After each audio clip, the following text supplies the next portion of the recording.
हर महादेव मित्रों, आज की वीडियो में हम जानेंगे कि श्री कृष्ण ने किन्नर की उत्पत्ति के बारे में क्या बताया है। क्या आप जानते हैं कि किन्नर का इतिहास और उनकी भूमिका भारतीय संस्कृति में कितनी महत्वपूर्ण है। श्री कृष्ण द्वारा दिए गए दिव्य ज्ञान के माध्यम से हम इस अद्भुत कथा को समझेंगे। इस रहस्यमय विषय पर ज्ञान प्राप्त करने के लिए हमारे साथ अंत तक जरूर जुड़े रहें और जानें कि कैसे भगवान श्री कृष्ण ने अपने अनंत प्रेम और करुणा से किन्नर के अस्तित्व को स्पष्ट किया है। इस वीडियो को देखने के बाद आप किन्नर की उत्पत्ति और उनके जीवन के बारे में एक नई दृष्टि प्राप्त करेंगे। वीडियो को लाइक करें, शेयर करें और हमारे चैनल को सब्सक्राइब करना ना भूलें ताकि आप इसी तरह के और भी रोचक विषयों पर जानकारी प्राप्त कर सकें। और अगर आप भगवान श्री कृष्ण के भक्त हैं तो कमेंट में जय श्री कृष्ण जरूर लिखें। तो आइए इस दिव्य कथा का प्रारंभ करते हैं। मित्रों, एक समय की बात है। देव ऋषि नारद नारायण नारायण का नाम जपते हुए वैकुंठ लोक पधारे हैं। नारद जी को देखकर भगवान श्री हरि विष्णु कहते हैं, हे देव ऋषि पधारो, वैकुंठ में तुम्हारा स्वागत है। आज अचानक ही वैकुंठ में आने का क्या प्रयोजन है? अवश्य ही कोई महत्वपूर्ण समाचार लेकर आए होंगे। नारद जी कहते हैं, हे प्रभु, मेरा प्रणाम स्वीकार कीजिए। आप तो सब कुछ जानते हैं, फिर भी ऐसे बन रहे हैं। इस ब्रह्मांड के कण कण में आप ही का वास है, मेरे भीतर भी आप ही का वास है।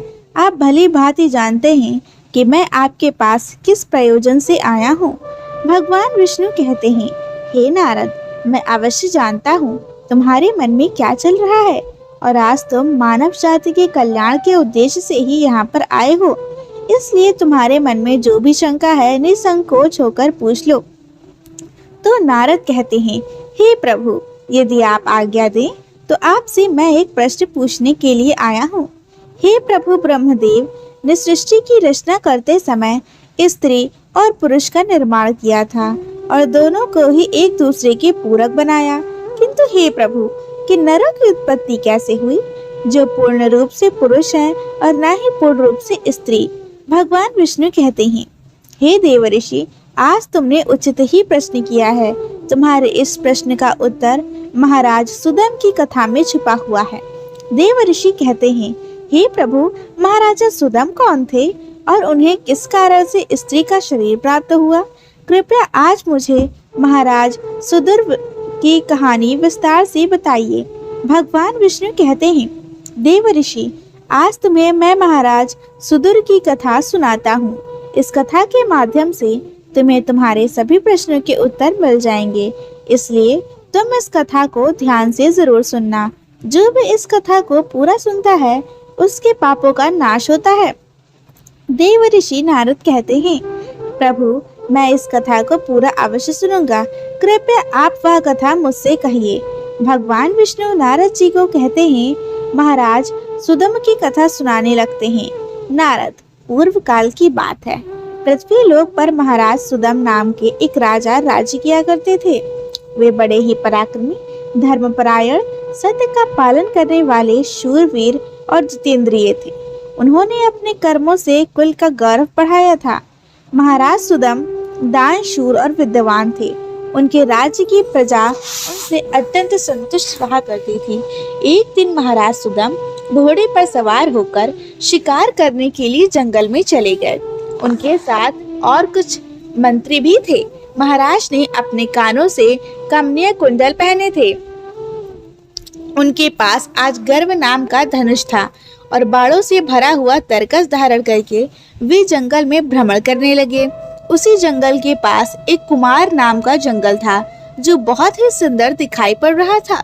वह वन दिखने में तो अत्यंत सुंदर किंतु भयभीत करने वाला था। उस वन में भगवान शिव की माया फैली हुई थी, जिस कारण से वह वन पृथ्वी पर स्वर्ग की तरह प्रतीत हो रहा था। अनेक जंगली पशुओं की ध्वनि दूर दूर से सुनाई पड़ रही थी, जिसे सुनकर राजा का मन सुख की अनुभूति कर रहा था। कोयल पक्षियों की मधुर ध्वनि कानों में पड़ने से महाराज सुदम अत्यंत प्रसन्न हो रहे थे। जैसे ही महाराज सुदम ने कुमार नाम के उस जंगल में प्रवेश किया, उसी क्षण उनका शरीर स्त्री रूप में बदल गया। महाराज का घोड़ा भी घोड़ी के रूप में बदल गया। उनके साथ आए हुए सभी सिपाही और मंत्री भी स्त्री बन गए। अचानक हुए इस विचित्र बदलाव को देखकर महाराज और सिपाही आश्चर्यचकित हो गए और चिंता में पड़ गए। वे मन ही मन सोचने लगे, यह क्या हो गया। महाराज सुदम अपने स्त्री रूपी शरीर को देखकर बहुत दुखी होकर लज्जित हो गए।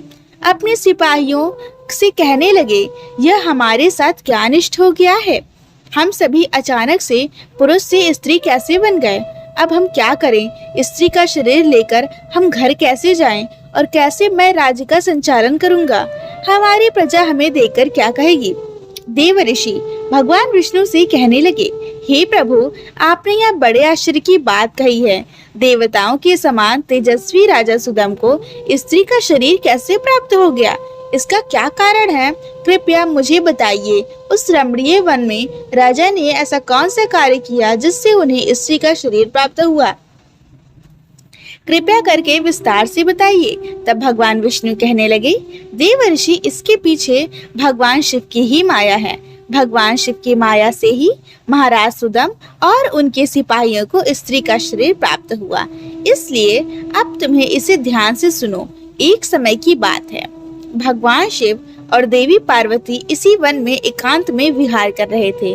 तभी संकाट दंगल से 10 दिशाओं को प्रकाशित करते हुए भगवान शंकर के दर्शन करने के लिए उस वन में आए तो उन्होंने देखा कि देवी पार्वती और भगवान शिव एकांत में विहार कर रहे थे। सनकादिक मुनियों को अचानक से उस स्थान पर आता हुआ देखकर देवी पार्वती अत्यंत लज्जित हो गईं। देवी पार्वती तुरंत भगवान शिव से दूर होकर खड़ी हो गईं। जब उन चारों मुनियों ने देवी पार्वती और शिव को एकांत में विहार करते हुए देखा तो वे तुरंत ही वहां से लौटकर नर नारायण के आश्रम की ओर चले गए। जब भगवान शिव ने माता पार्वती को लज्जित होकर दूर खड़ा हुआ देखा तो वे कहने लगे, प्रिय, तुम इस प्रकार से लज्जित क्यों हो रही हो।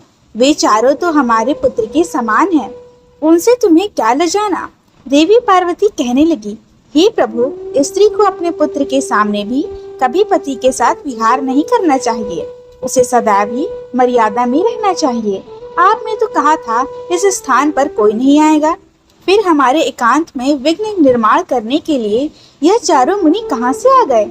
आप तुरंत ही कोई ऐसा उपाय कीजिए जिससे कोई भी इस वन में ना आए, तो मैं इस स्थान से चली जाऊंगी।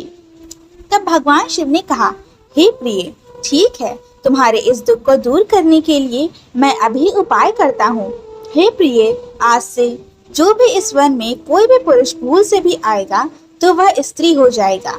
हे देवऋषि, उस दिन से जो भी उस वन में जाता है वह स्त्री बन जाता है। जो लोग यह बात जानते हैं कि उस वन में शिव जी की माया फैली हुई है, वे भूल से भी उस वन में नहीं जाते। किंतु महाराज सुदम इस बात को नहीं जानते थे और वे अज्ञानवश अपने सिपाहियों के साथ उस वन में चले गए और शिव जी की माया के प्रभाव में आकर उनका पुरुषत्व नष्ट हो गया और वे सभी स्त्री बन गए। स्त्री का शरीर प्राप्त होने के पश्चात महाराजा लज्जावश घर नहीं गए और उसी वन में इधर उधर भटकने लगे। स्त्रीत्व प्राप्त होने के कारण उनका नाम इला पड़ गया। इस प्रकार से महाराज सुदम इला के रूप में वन में अपनी सखियों के साथ इधर उधर भटकने लगे। एक दिन वे सभी वन में सुंदर जलाशय के पास खेल रहे थे। उसी समय चंद्रमा के पुत्र बुद्ध उसी स्थान से गुजर रहे थे। अनेक स्त्रियों के साथ भ्रमण करती हुई उस युवती इला को देखकर चंद्रमा के पुत्र बुद्ध उस पर मोहित हो गए। उस इला के सुंदर और मनमोहक रूप को देखकर बुद्ध जी मंत्र मुग्ध हो गए और उसी क्षण उनके मन में उस इला को पाने की इच्छा प्रकट हुई। जब इला ने भी बुद्ध जी के सुंदर रूप को देखा तो वे भी बुद्ध जी पर मोहित हो गईं और उन्हें अपना पति बनाने के लिए व्याकुल हो उठी। इस प्रकार से इला और बुद्ध दोनों ने एक दूसरे को देखकर अपना प्रेम प्रकट किया। परस्पर अनुराग के कारण उन दोनों ने विवाह कर लिया और कुछ दिनों में उन दोनों के बीच संयोग हुआ। फिर बुद्ध ने इला के गर्भ से एक संतान को उत्पन्न किया जिसका नाम पूर्वा रखा गया। आगे चलकर चक्रवर्ती सम्राट हुआ। पुत्र को जन्म देने के बाद वह इला उसी वन में रहने लगी। फिर एक दिन इला अपने महल के पुरुष के रूप को याद करके चिंता करने लगी। तभी उसने मुनि श्रेष्ठ वशिष्ठ जी का स्मरण किया। इला के द्वारा स्मरण करते ही मुनिवर वशिष्ठ जी उस स्थान पर प्रकट हुए। मुनि वशिष्ठ जी इला से कहने लगे, हे देवी, आप किस कारण से दुखी हैं? यदि कोई गोपनीय बात ना हो तो तुम मुझसे तुम्हारे दुख का कारण बताओ।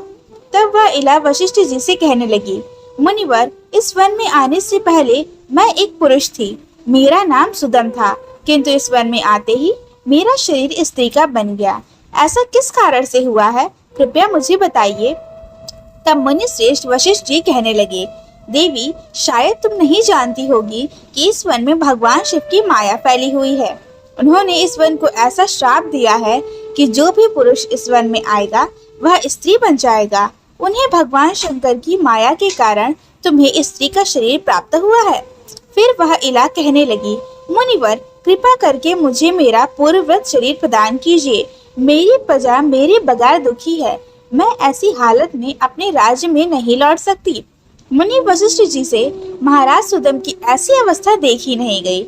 महाराज बड़े शूरवीर और पराक्रमी थे, किंतु शिव जी की माया के कारण उन्हें स्त्री का रूप प्राप्त हुआ था। वशिष्ठ जी कहने लगे, वत्स, तुम चिंता मत करो, मैं भगवान शिव से प्रार्थना करके तुम्हारी सहायता अवश्य करूंगा।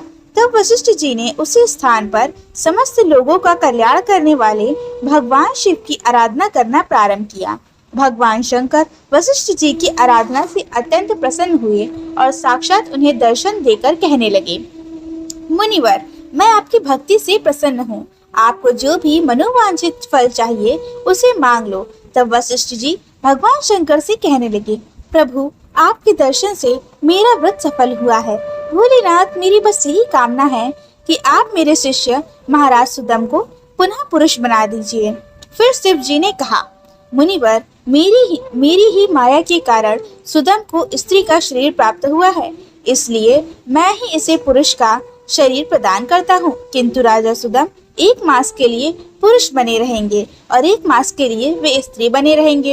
इतना कहकर शिव उस स्थान से अंतर्ध्यान हो गए।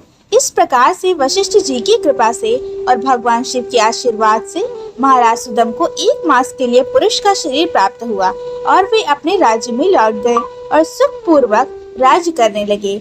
जब महाराज पुरुष के रूप में होते तो वे अपने नगर में जाकर राज्य किया करते, और जब वे 1 मास के लिए स्त्री के रूप में होते तो वे वन में आकर ही रहने लगते। महाराज के ऐसे विचित्र व्यवहार से उनकी प्रजा त्रस्त हो गई और वे पहले की तरह महाराज सुदम का सम्मान भी नहीं करते थे। इधर महाराज के स्त्री रूप में रहते हुए बुद्ध से उन्हें जो पुत्र प्राप्त हुआ था, जिसका नाम पूर्वा था, वह जवान हो गया था। तब महाराज सुदम ने उसे अपना राज्य सौंप दिया और वे सदा के लिए वन में रहने चले गए। वन में जाकर महाराज सुदम अपने स्त्री शरीर इला के रूप में तपस्या करने लगे। फिर उन्होंने देवर्षि नारद जी से नवकार मंत्र की दीक्षा ली और देवी पार्वती की उपासना करने लगे। अनेक वर्षों तक उस वन में रहने के कारण उन्होंने उस मंत्र का जाप किया और देवी को प्रसन्न कर लिया। तदंतर भक्तों का उद्धार करने वाली जगत जननी भगवती माँ पार्वती ने साक्षात उन्हें दर्शन दिया। उस समय देवी सिंह पर आरूढ़ होकर उनके सामने खड़ी हुई। देवी को अपने सामने खड़ा हुआ देखकर इला ने उन्हें नमस्कार किया और उनकी स्तुति करने लगी। जगत जननी, मैं आपकी चरण कमल की वंदना कर रही हूँ। कृपा करके मुझे इस शरीर से मुक्ति प्रदान कीजिए। तब देवी ने उस पर प्रसन्न होकर कहा, इला, आज तुम्हें स्त्री शरीर से मुक्ति मिल जाएगी और तुम परम पद को प्राप्त हो जाओगी।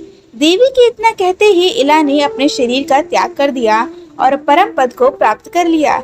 महाराज सुदम के परम धाम को जाने पर महाराज पूर्वा राज्य करने लगे। देवर्षि, अब सुनो किन्नरों की उत्पत्ति का रहस्य। महाराज सुदम अपने सिपाहियों के साथ उस वन में आए थे। उनके जो सिपाही थे वे सभी किन्नर बनकर सुमेरु पर्वत के पास जाकर निवास करने लगे। उन्हीं से किन्नर प्रजाति की उत्पत्ति हुई। तो दोस्तों, इस प्रकार से भगवान विष्णु ने नारद जी को किन्नरों की उत्पत्ति का रहस्य बताया। उम्मीद है आपको यह कथा पसंद आई हो, और अगर इस कथा को सुनाते वक्त मुझसे कोई त्रुटि हुई होगी तो इसके लिए मुझे क्षमा करें। और अगर आपको यह कथा पसंद आई हो तो वीडियो को लाइक करें और चैनल को सब्सक्राइब करें और इस वीडियो को ज़्यादा से ज़्यादा शेयर करें ताकि हमारे सभी भाई बंधुओं को इसकी जानकारी प्राप्त हो। और अगर आपको ऐसी ही कहानियाँ सुनना पसंद है तो हमारे चैनल के नोटिफिकेशन बेल को ऑन करना ना भूलें और कमेंट में जय श्री कृष्णा और हर हर महादेव जरूर लिखें।